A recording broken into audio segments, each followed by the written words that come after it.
Bart's last baby tooth is loose. Milhouse told him it's the most valuable of all. The tooth fairy would pay triple for it, so Bart couldn't wait to get it out. When he got home, Marge tried to open the jam drawer. She accidentally knocked Bart's teeth out with a little too much force. Before going to bed at night, Bart carefully put the tooth in his pillow. He prayed to the tooth fairy that she would buy his tooth for a very large sum of money. When he woke up the next day, the tooth was gone. But instead of paying, the tooth fairy left a note. The tooth fairy's made a donation in my name to the United Way. That gossamer witch. Marge comforted Bart. Maybe the tooth fairy wanted him to experience the harshness of the adult world. But Bart didn't want to grow up. Oh, yes you are. Why, in the right light, you're starting to get your own muzzle. I thought it was chocolate milk. Yeah, that's how it starts. No! Bart went to the rocking car and forced himself onto it to prove that he hadn't grown up. But within 2 minutes, he was bored.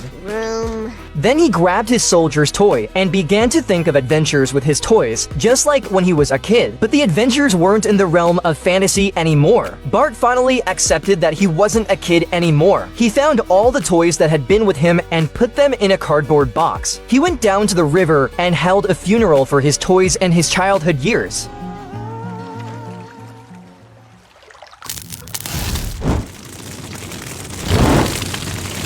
What happens when Marge becomes Bart's new teacher? Hi, Bart. Over here, sweetie. It's me, Mom. Hi.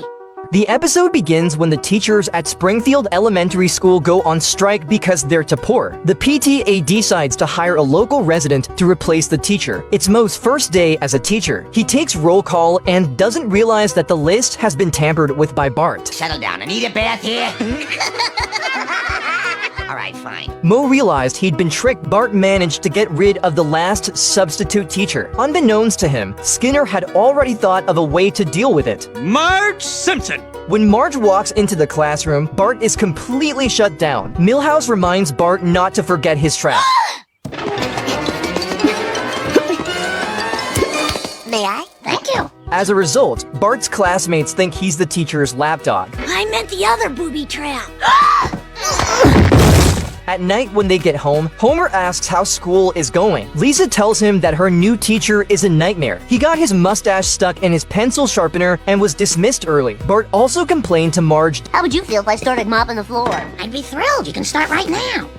The next day, Bart went to Marge and asked for money. It turns out that since she became a teacher, the bullies had been stealing Bart's lunch money every day. Marge generously gave Bart the money and told him to go play with his friends. Bart couldn't stand it any longer. He had to get his real teacher back. So Milhouse took Ms. Edna. Bart took Principal Skinner. He lured them into his office and locked the door. Bart said he wouldn't open the door until they reached a settlement. Hours passed, the arguing and knocking finally stopped. The principal and the teachers finally decided to make a deal, but the school had no money and couldn't meet the teachers' demands. Well, we've got to figure something out. They've got us locked in here like prisoners. Prisoners in our own school. Springfield School District No. 1 and the prison were born. The prison was overcrowded. Skinner solved the problem by renting the prison a check room. The other great thing is that Bart has finally stopped. Kid,